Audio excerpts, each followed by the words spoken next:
The following program paid for by Lifespan Wealth Management. Providing financial advice since 1993. It's time for Your Money with Sherry Goss, Randy Goss, and Jonathan Eisner. And now from the Macon studios of News Talk 940 WMAC, it's Your Money. Good morning, Middle Georgia, and thanks for tuning in to Your Money, produced by Lifespan Wealth Management. As financial advisors, the main thing we do is provide retirement planning advice and manage our clients' investment accounts. So if you're looking for an investment advisor, call our office at 478-922-8100 to set up your complimentary consultation. Lifespan Wealth Management has offices in Macon and Warner Robins for your convenience and has been serving Middle Georgia for over 30 years. You can learn more about our services by visiting our website at retirerelax.com. And while you're on our site, go to the special reports section where you'll find several reports that are available to you for free. You can also sign up to receive our digital feeds, which are short videos providing great information relevant to retirement, investing, and matters that affect your money. We also offer seminars to the community at no cost. So if you're in need of a guest speaker for your church or civic organization, give us a call and together we can decide what topics you would like us to present to your group. Again, our contact number is 478-922-8100. Well, good morning, Middle Georgia. Our topic today is how to achieve financial independence. From an early age, we're taught that the best things in life are free, that money can't buy happiness, meaning that it can't buy genuine love or friendship. While this is true, it is just part of the equation. Since ancient times, men and women have always pursued great wealth.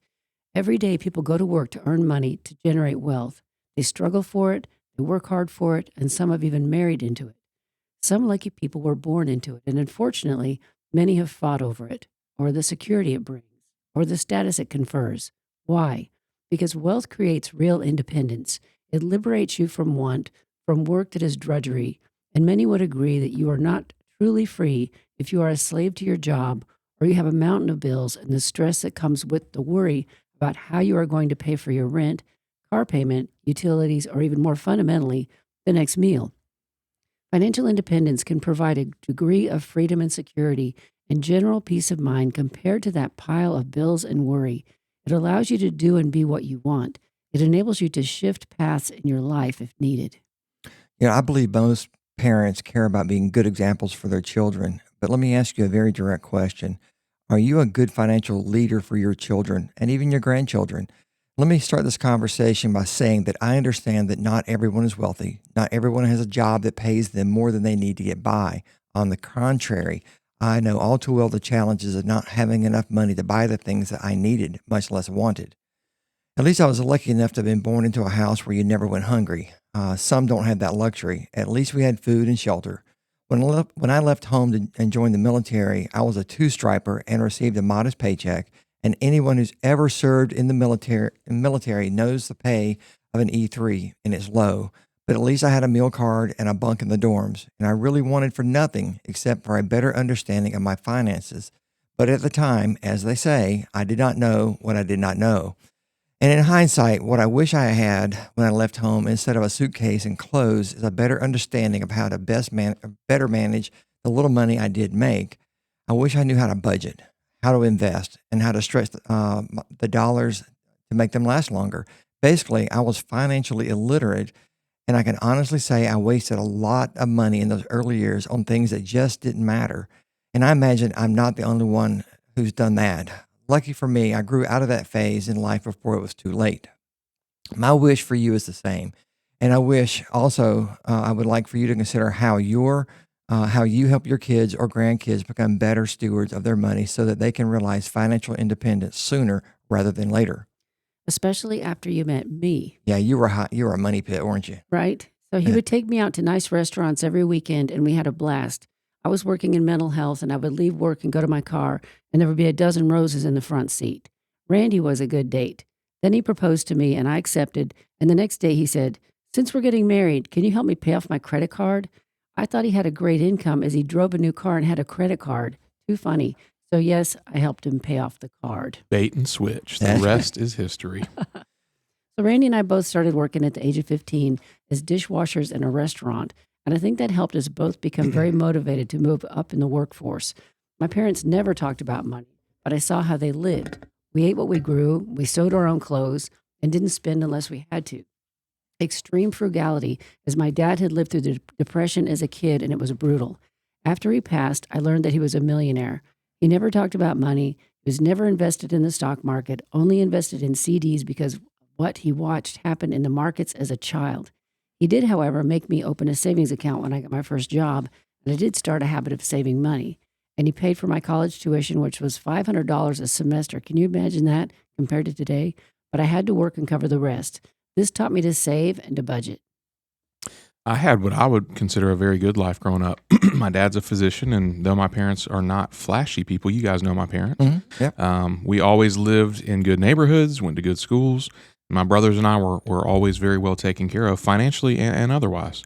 And I had the Hope Scholarship, but my parents paid for any college expenses that didn't cover, and they did the same for my brothers. And while we were never stressed about financial matters, we also never talked about money in my house. My dad still doesn't ever talk about money. He doesn't like to. I think we would all agree that not talking about money is so much more is much more preferable than somebody who constantly talks about their money. But anyway, because we didn't talk about money matters, I didn't learn much about the way money works in the real world. I didn't learn about saving or budgeting or retirement planning, all the things that we always talk about on this show. In my first job out of school, I was 22 years old, and I seriously doubt that I even knew what a 401k was. I remember my first boss telling me at the time, man, just put away as much as you possibly can. It'll come out of your check before you get it. You won't even know it's gone. And so I did that.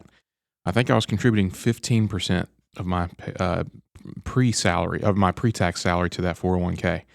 And that employer didn't even offer a match, which is pretty unheard of. I only found out later how unheard of that actually is. I just didn't know it at the time.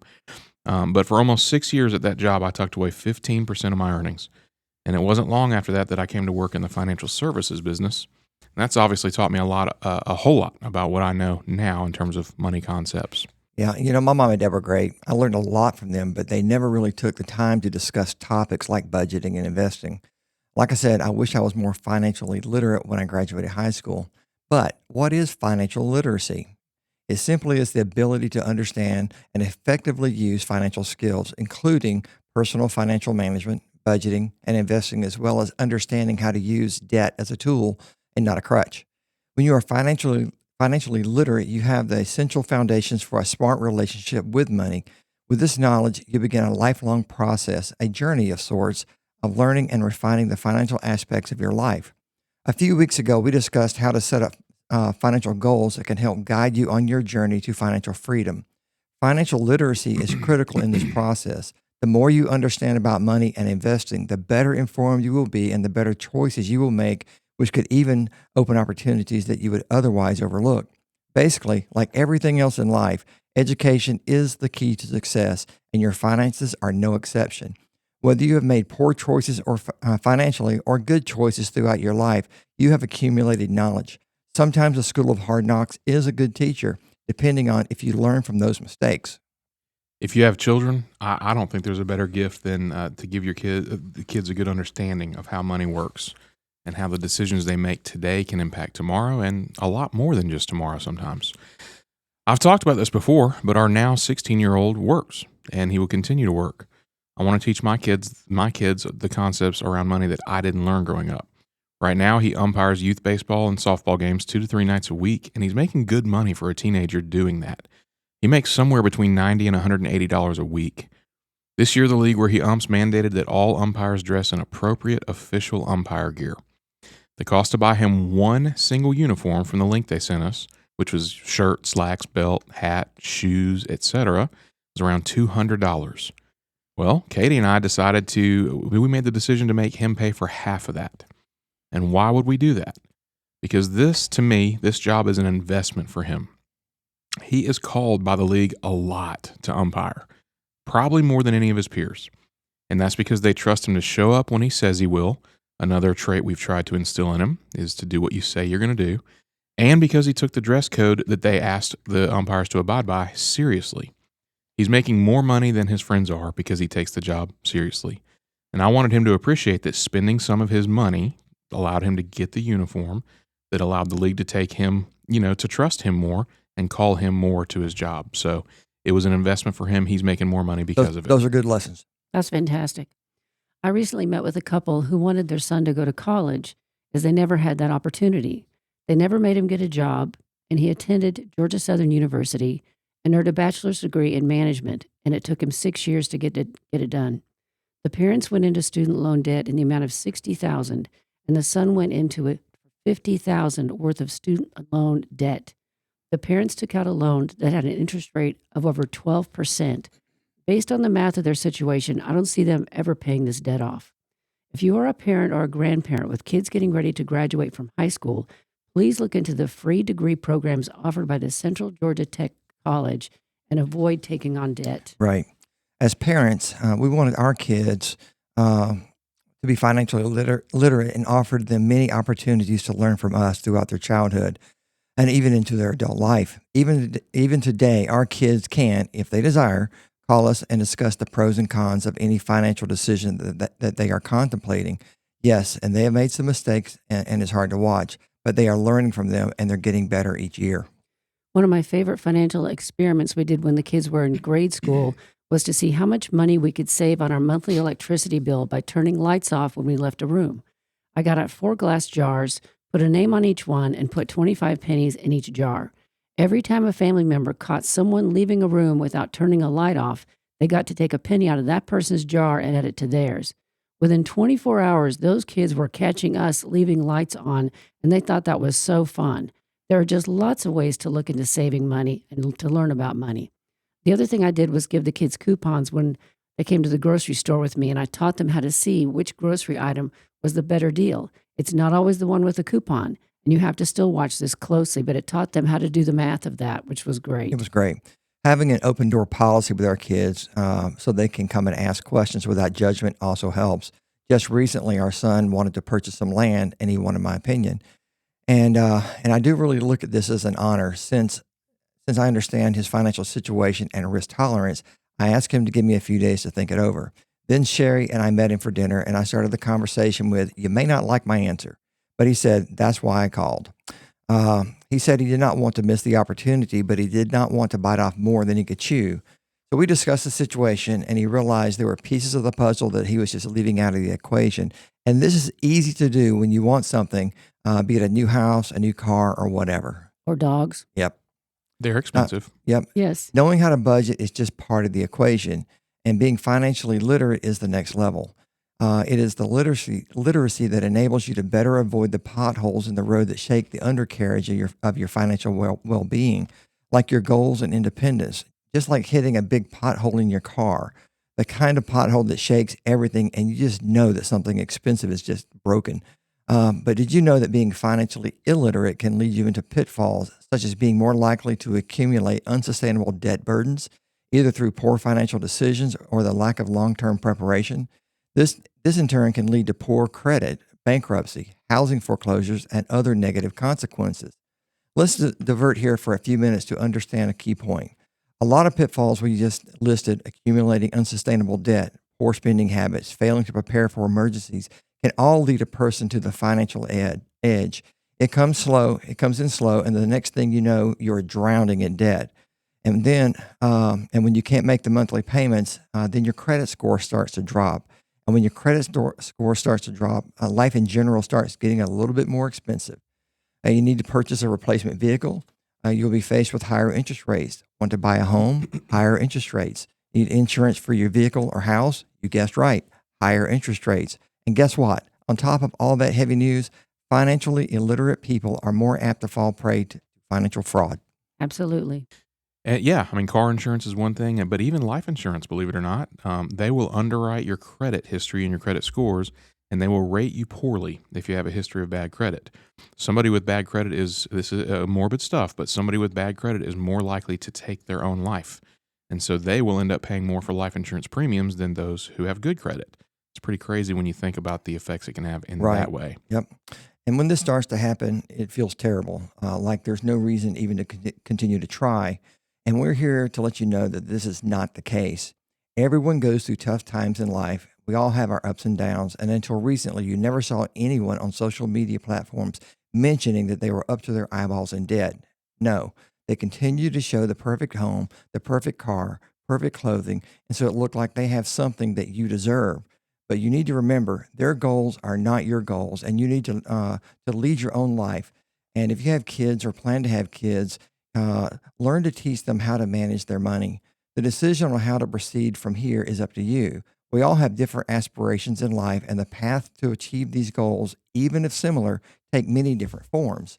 Thankfully, there are more resources than ever for those wishing to educate themselves about financial topics. One such resource is the U.S. government sponsored Financial Literacy and Education Commission, which offers a range of free learning opportunities. You can find these resources by going to mymoney.gov, and it's free. Although many skills might fall under the umbrella of financial literacy, popular examples include household budgeting, learning how to manage and pay off debt, and evaluating trade-offs between different credit investment products. These skills often require at least a working knowledge of key financial concepts such as compound interest and the time value of money. Yeah, here's an example. Do you know what the term time value of money actually means? In its simplest form, it means that time has a literal decaying effect on the value of money. $100 today will buy you more than $100 will buy you in 2035. And it'll buy you a lot more today than it'll buy you in 2065. It's the idea that money needs to be put to use in order to keep up with day-to-day financial demands. Put to use, as in either making purchases with it or being invested somewhere with it. Money that sits unassigned and not being put to use does not keep up with inflationary demand. I remember when I was young, I heard somebody say, "I'd rather owe the IRS money than them owe me." At the time, I thought, that's a very strange way to feel. Why on earth would you rather pay somebody money than get paid money? This is the first time I had actually learned the value of the concept of the time value of money. Person, of course, what he meant was that he would rather have his money in hand throughout the course of the year than the IRS to have it. This accomplishes two things. One, he could put it to use and make money with his money, as opposed to the IRS having it. Then he can't do anything with it until they're ready to give it back to him in April when they have it. Number two, even if he doesn't put it to use, by definition, his money is worth more today than it will be worth next April. He can buy a bigger basket of goods now than he will be able to buy in the future. Financial literacy helps increase confidence. Imagine having to make a life-changing financial decision without all the necessary information. With knowledge about finances, individuals can approach major life choices with greater confidence. And here's an example I am seeing almost monthly. Young people inheriting investment accounts from relatives, and they know nothing about the markets or even what sort of account they are inheriting. I know we don't want our beneficiaries to depend on this money, but if these accounts were at a firm that didn't manage accounts for their clients, I don't know what sort of education these heirs would get. And while we're on the subject, I want to remind people that I worked at Consumer Credit Counseling Service in Atlanta for 10 years, and I had a team of over 100 financial counselors that would meet with 4 to 5 people a day and put many of these people into our debt repayment plans to help them avoid bankruptcy. So if you are in a position where you can only afford to make minimum payments on your credit card debt, please look at CCCF, as in Frank, USA.org, Consumer Credit Counseling Foundation, as this is the nonprofit organization and they can hopefully help you. And if they can't, they will likely suggest bankruptcy. Either way, you'll be getting good advice that will help guide your decision in the path forward. That's good advice. The Federal Reserve produced a report titled The Economic Well-Being of U.S. Households back in 2022. It showed that many Americans are not prepared for retirement. 28% indicated that they have no retirement savings at all, while just 31% of those not yet retired felt that their retirement savings were on track. Among those who have self-directed retirement savings, about 63% admitted to feeling low levels of confidence in making retirement decisions.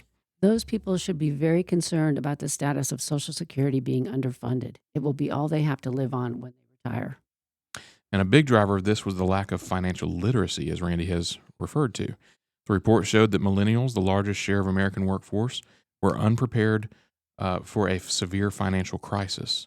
Even among those who reported having a high degree of knowledge of personal finance, answered just 19% of the fundamental financial concept questions correctly. And that's sad. It is. 43% reported using expensive alternative financial services such as payday loans and pawn shops.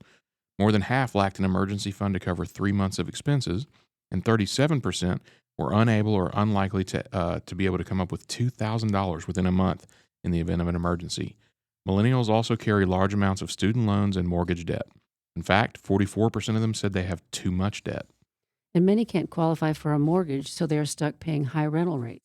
Payday loans absolutely make me sick, as in Georgia, they are allowed to charge 10% interest for a 2-week loan. And if you can't pay it back, you'll pay a late fee and another 10% for the next 2 weeks. Last year, we were at a social function, and 2 ladies joined our table, and I asked what they did, and they sold payday loans. I asked about what this was like, and they feel like they're truly helping people who are in a terrible bind. How did we get to the place where we need these loans to make ends meet? It is Yeah. sad. But it is information like this that made us want to craft a show around financial literacy. Regardless of the generation in which you were born, you all have different hurdles to overcome. Though these may seem like individual problems, they have wider effects on the entire population than previously believed. The lack of knowledge of a mortgage product prior to the 2008 financial crisis created a widespread vulnerability to predatory lending. The financial impact of that crisis affected the entire economy. Financial literacy is an issue with broad implications for economic health. Financial literacy can cover short and long-term financial strategies. The strategy that you use will depend on several factors, such as your age, your investment time horizon, and risk tolerance. Financial literacy also encompasses knowing how investment decisions made today will impact your tax liabilities in the future. Financial products such as mortgages, student loans, health insurance, and self-directed investment accounts have grown in importance. It is imperative for individuals to understand how to use them responsibly.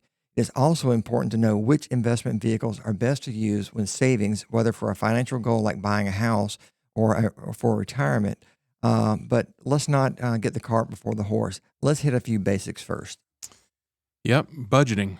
Learn how to budget. Financial freedom is impossible if you're not living on a budget. Budgets are important. You got to tell your money where to go, or you'll end up wondering where it went. Give every dollar an assignment before the month begins and track your spending throughout the month. If you consistently overspend or underspend in certain areas, you can always adjust the amount in those categories. Budgeting is important to get your finances on the right track, but it doesn't end there. Even once you achieve financial freedom, you'll still complete a unique budget every month. No matter how much money you have, you need a plan. Budgeting is the first step to building wealth. This is a purpose-driven event, not a one-time exercise. There are several budgeting apps available, but a good Excel spreadsheet works, and even old-fashioned pen and paper. It doesn't matter the format you choose, just as long as you actually do it. Use the format that works best for you. Your budget should include income, which is paychecks, investments, alimony, fixed expenses like rent, mortgage payments, utilities, loan payments, etc., and discretionary spending like eating out or shopping or traveling, and savings. Pairing your budget with an expense tracking app can help identify where you are spending each month and where you might be able to save. Track how much money you receive each month and how much you spend.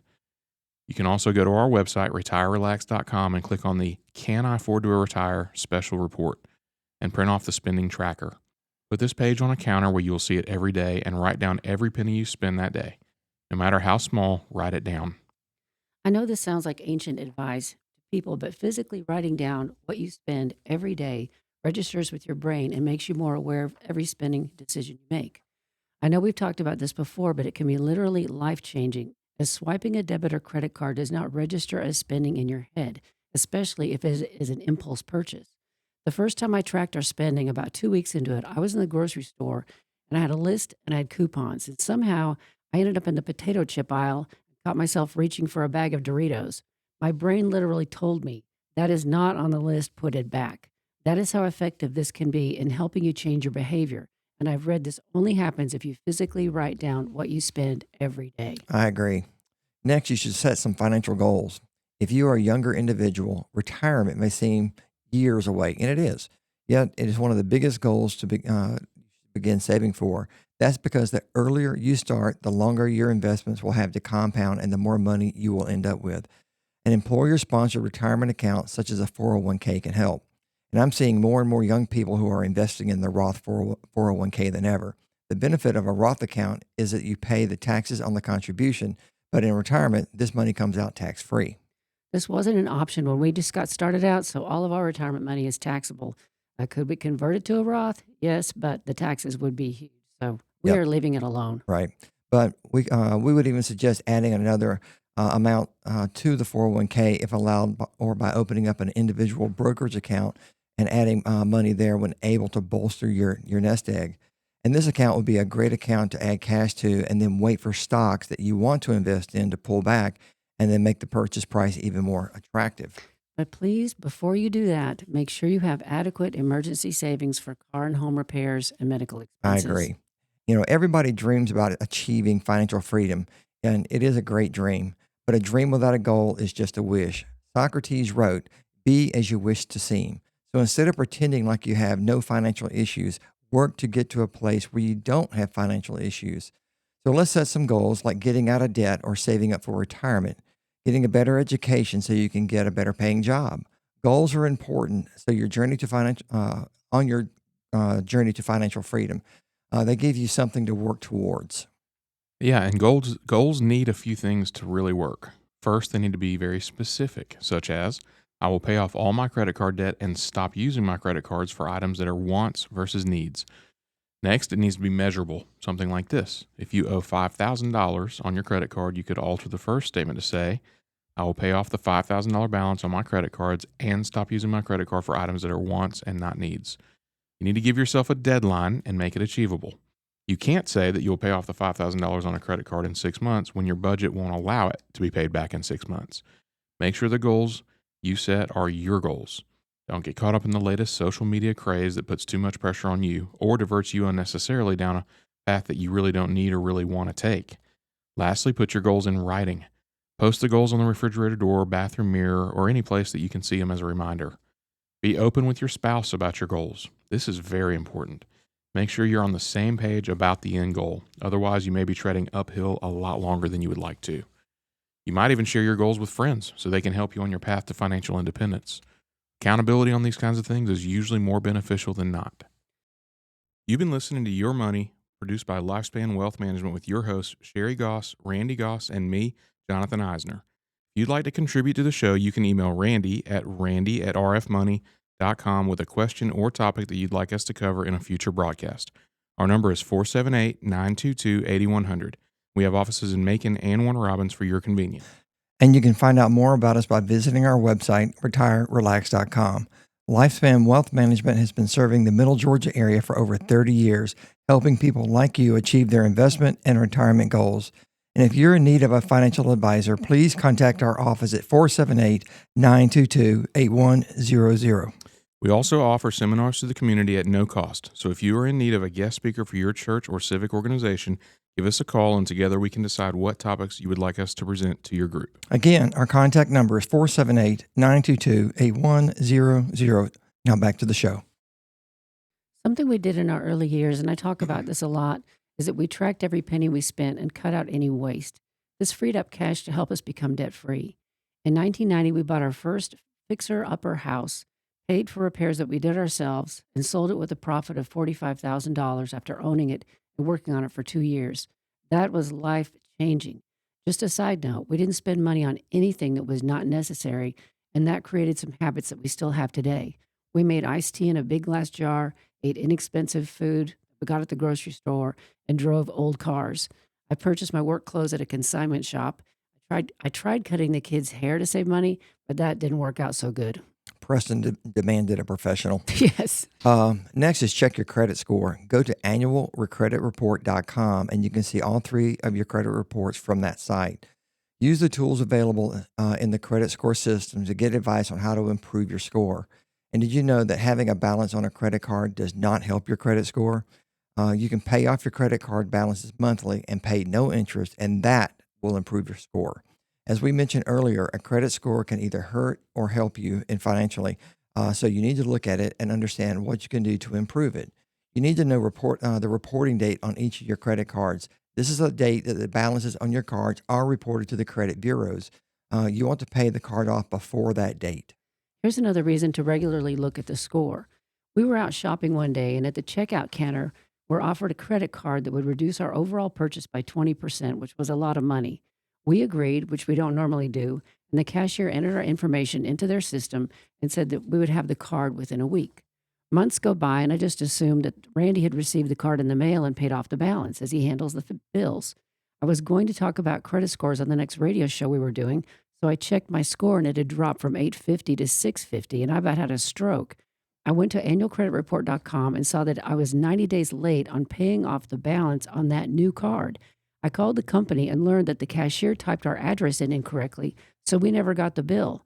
They removed that from my credit report in 24 hours. So, looking at your credit score once a year could help you prevent a problem down the road. And one thing real quick that can help your credit score, and this is so easy to do, it couldn't hurt to do it, is you can, on these credit card applications, on these apps on your phone, you can request a higher credit limit in 5 seconds. You go in there, you put your income, sometimes you put your mortgage liability, monthly mortgage liability, and they will either grant your request for higher credit or not within 10 seconds. And if you get it, then your credit utilization is lower, right? Because you have more credit, but you're still only have the same amount borrowed, and that's going to help your credit score. So might as well try that on the apps. Get out of debt for good. You have debt like credit cards, student loans, or car loans, it's time to kick it to the curb. Why? Because as long as you're sending hundreds of your hard-earned dollars in debt payments to banks and lenders every month, you'll never truly experience financial freedom. Your income is your most powerful wealth-building tool, and you won't reach your money goals if all you've got to work with are bits and pieces left over after you pay credit card bills and student loan payments. Paying off your debt helps you lay a foundation to build wealth that will last. Make sure you have $1,000 set aside for emergencies before you start tackling your debt. You don't want an unexpected expense to derail all your progress. Most people feel like they got a raise when they start budgeting. So that's good news for you. Throw all that extra cash at your smallest debt until it's gone. Then keep the snowball rolling. Paying off debt is hard work, but there's nothing like the feeling of actually keeping the money that you bring in every month. Right. In the meantime, if you need to use debt, there are some types of debt that are worse than others and often much worse, such as payday cash advance loans. These types of loans can cost from $15 to $30 per $100 that you borrow. That's an interest rate of 15 to 30%.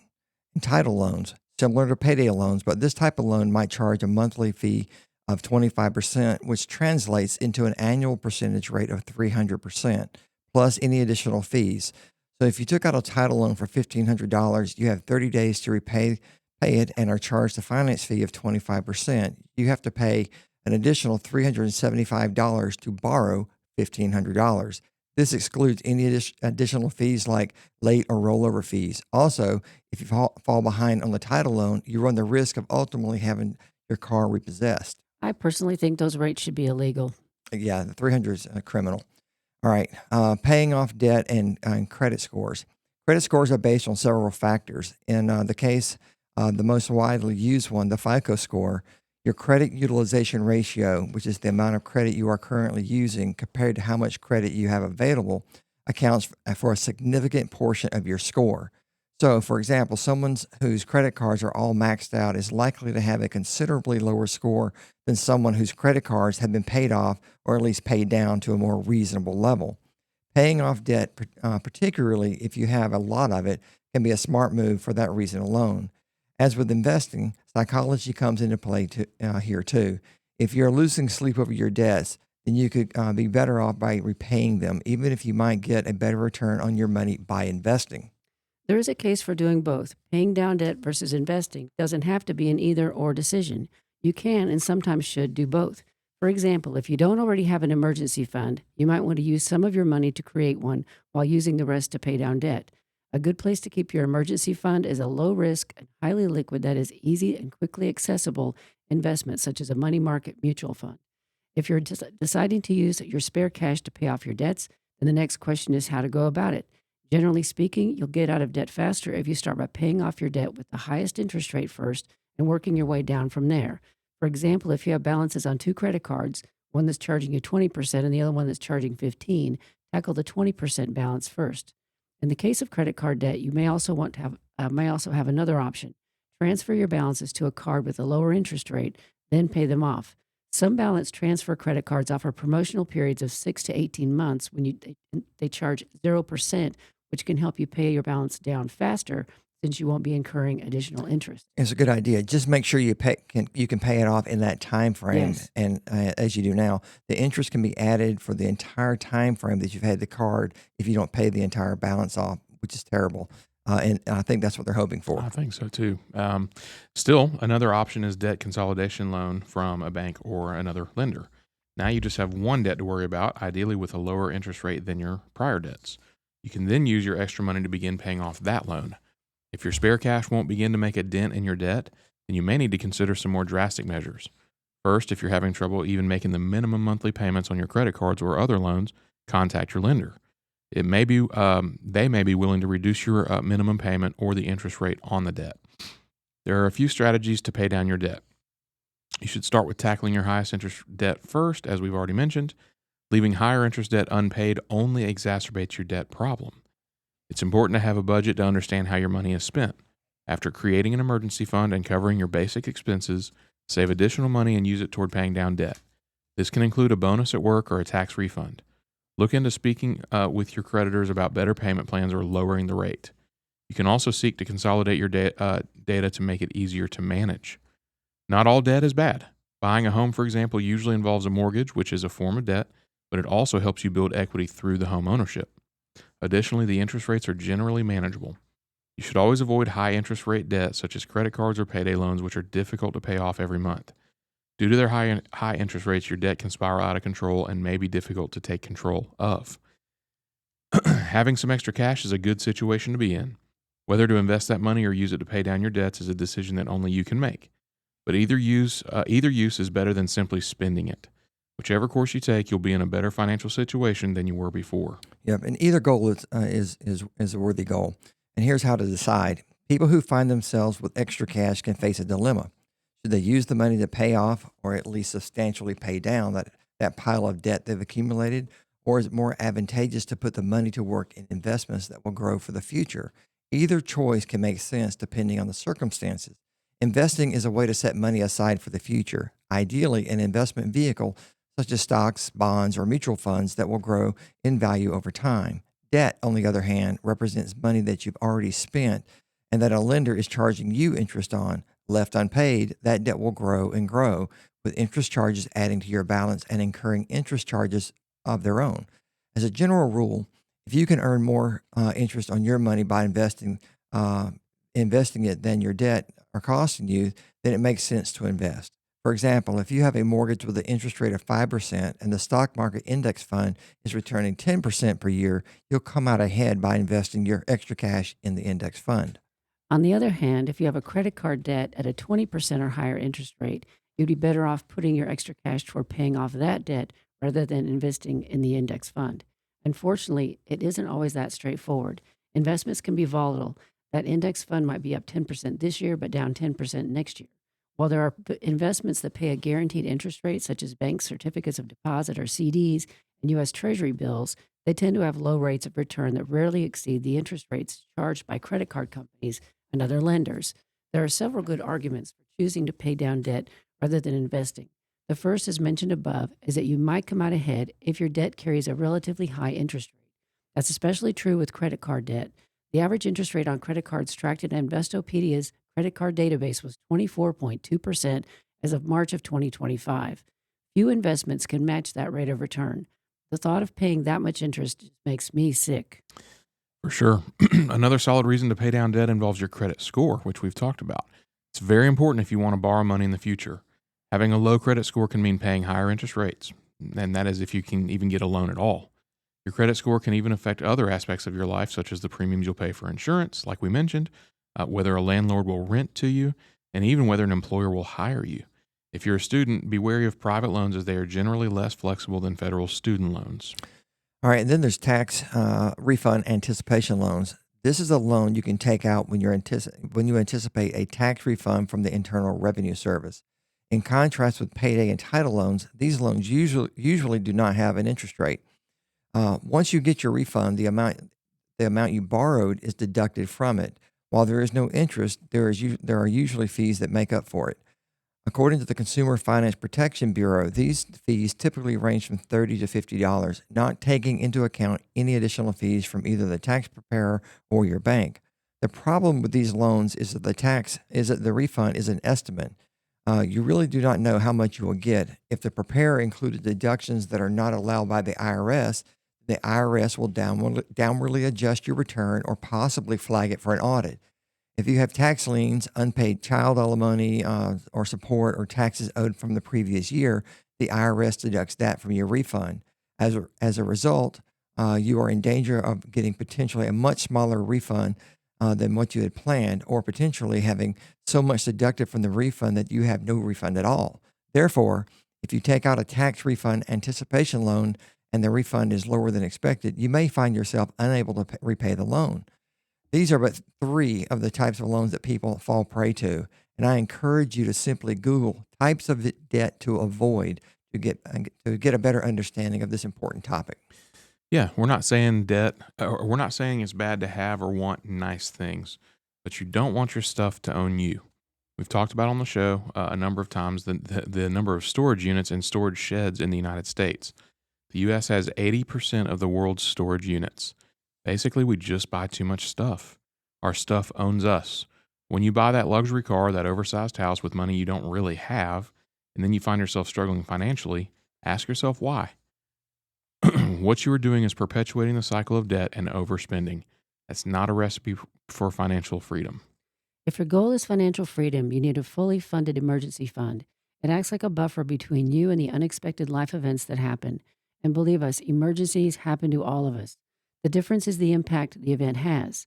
Those without the financial ability to absorb the cost of the unexpected event are more likely to run up credit card debt and set themselves back financially. The emergency fund helps smooth the ride out a little on that otherwise bumpy road. Car repairs, broken appliances, and medical expenses can put a dent in your finances. The properly funded emergency fund of 6 months of expenses will help keep you out of debt.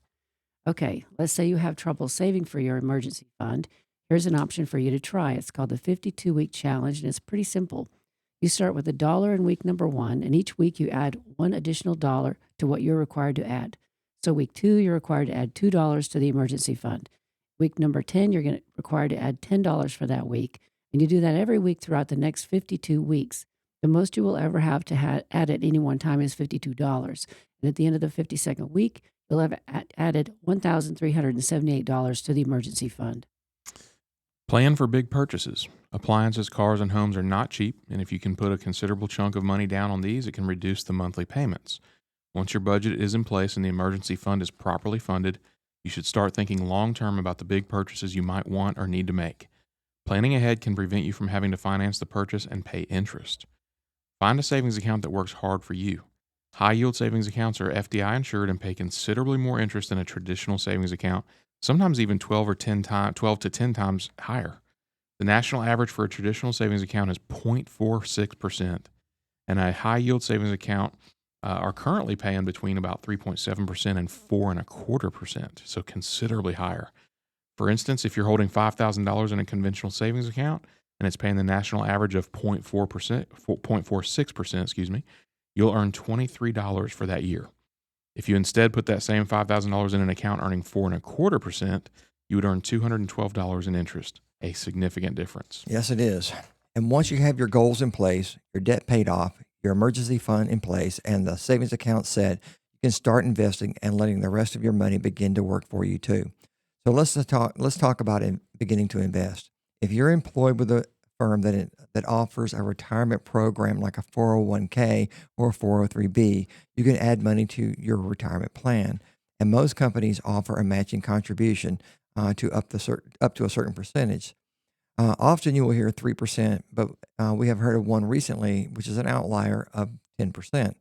While you can contribute up to 100% of your salary to a 401k, it is important to note that the IRS sets limits on the total amount you can contribute annually, both for employee contributions and employer contributions.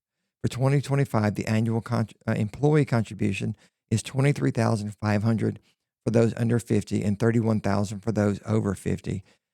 With the combined employee and employer contribution being $70,000 and $77,500 respectively. Money is being taken from your paycheck to fund an employer plan, and it is pre-tax, so you don't miss it very much.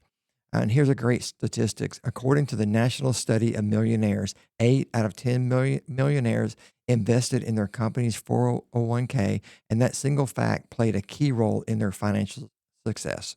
We would hope that there is a financial representative of the investment program that would visit your company periodically and be able to provide advice on the various funds.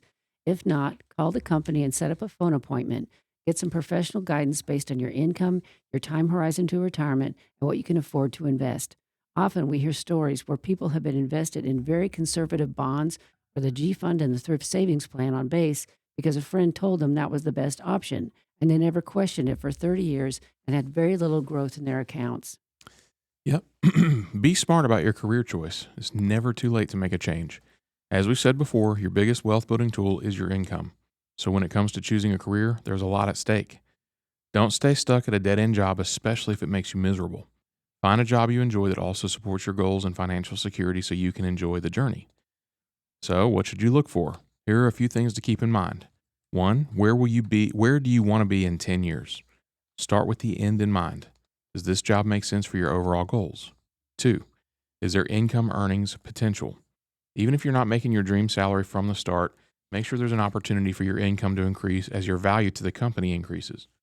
Number 3, can you grow? Are there opportunities for you to move up and grow personally and professionally? Number 4, do you enjoy the work? Don't spend a career at a job you hate. Find something you're passionate about that allows you to use your gifts and skills. Number 5, do the benefits support your goals of financial freedom? Your options for retirement savings and health insurance can dramatically affect your ability to build wealth. Help your kids save for college. If you're already contributing 15% of your income to retirement and you want to start saving for your kids' college fund, you can start by investing in your state's 529 plan. The accounts are easy to set up, and you can invite other relatives to add funds to the account. Just Google Georgia 529 and the web will direct you to the site. Randy, I believe we talked about it. I think it's Path2, the number 2, Path2 College 529.org or something to that effect. Just Google it. The great thing about saving for your kids' college is that by helping them avoid student debt, you're setting them up for financial freedom as well.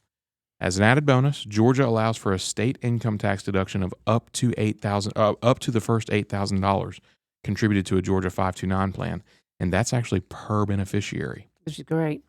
Make your health a priority. We all know a healthy diet and regular exercise are good for your health, but what if we told you a healthy lifestyle is good for your bank account too? There's a little debate that we have a health crisis in America today, and poor health could cost you your financial freedom if you don't do something to fix it.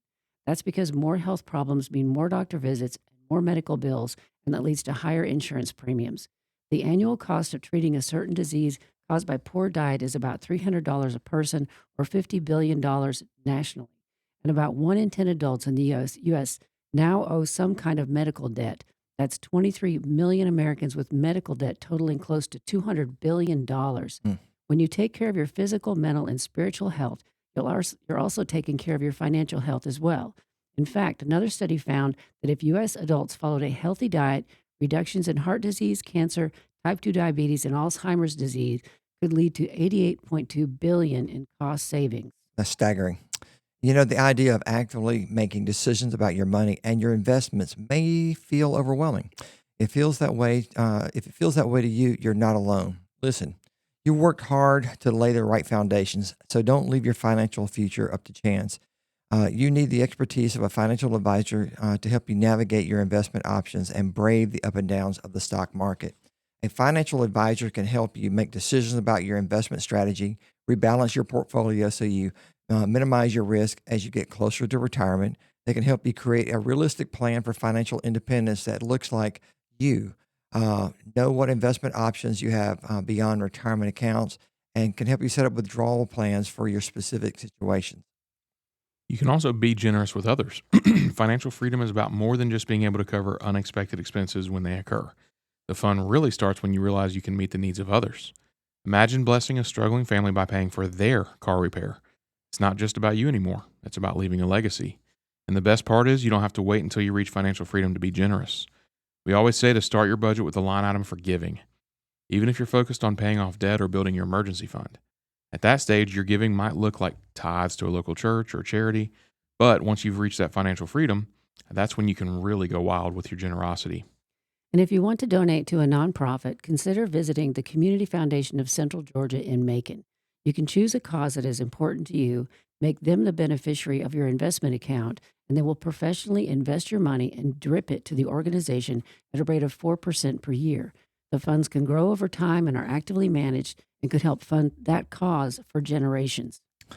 And getting your financial life in order is just as important as getting healthy physically. When someone decides to make a lifestyle change, whether it's eating better, exercising, or setting financial boundaries around to improve their life, it is often supported and even admired, but not always. Sometimes these changes can unintentionally make others uncomfortable. I have a friend who is a personal coach who tells me that he's seen it firsthand coming from people you might not expect, like coworkers, family members, even romantic partners. They may respond with subtle or even not so subtle resistance, not because they're bad people, but because your progress can highlight their own struggles or insecurities. He told me that he's had clients whose partners have tried to derail their efforts out of fear of change or the fear of being left behind or the fear of what their partner's transformations might mean for their relationship. It's also important to recognize when this happens, to set clear boundaries around your goals.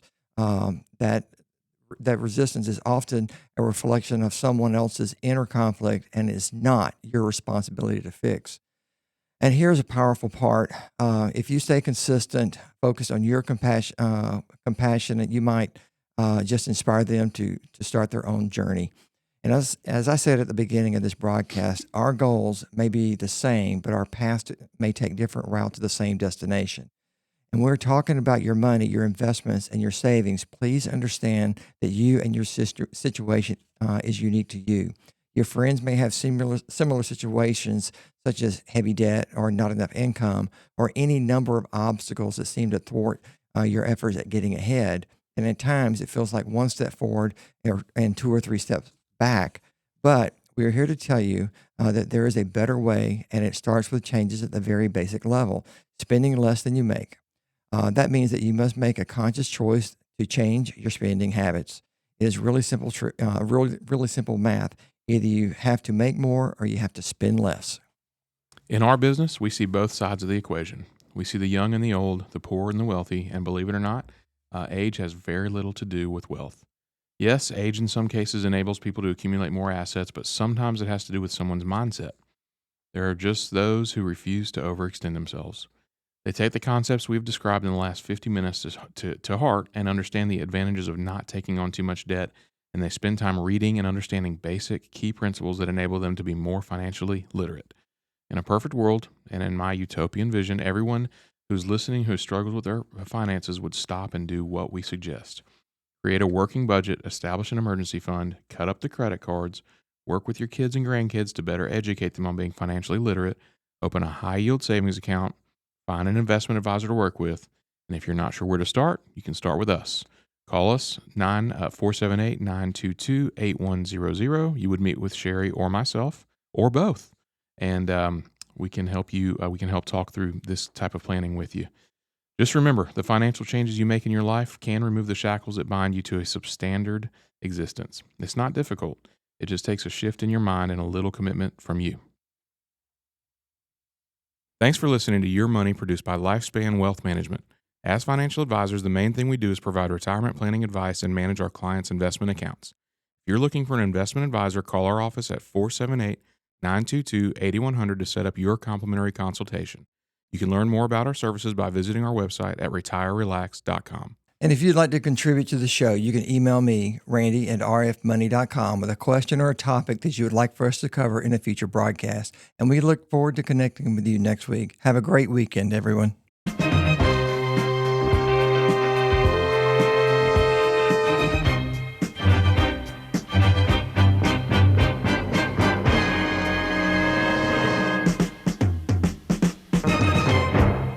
Securities and investment advisory services offered through Osaic Wealth Incorporated, member FINRA SIPC. Osaic Wealth is separately owned, and other entities and or marketing names, products, or services referenced here are independent of Osaic Wealth.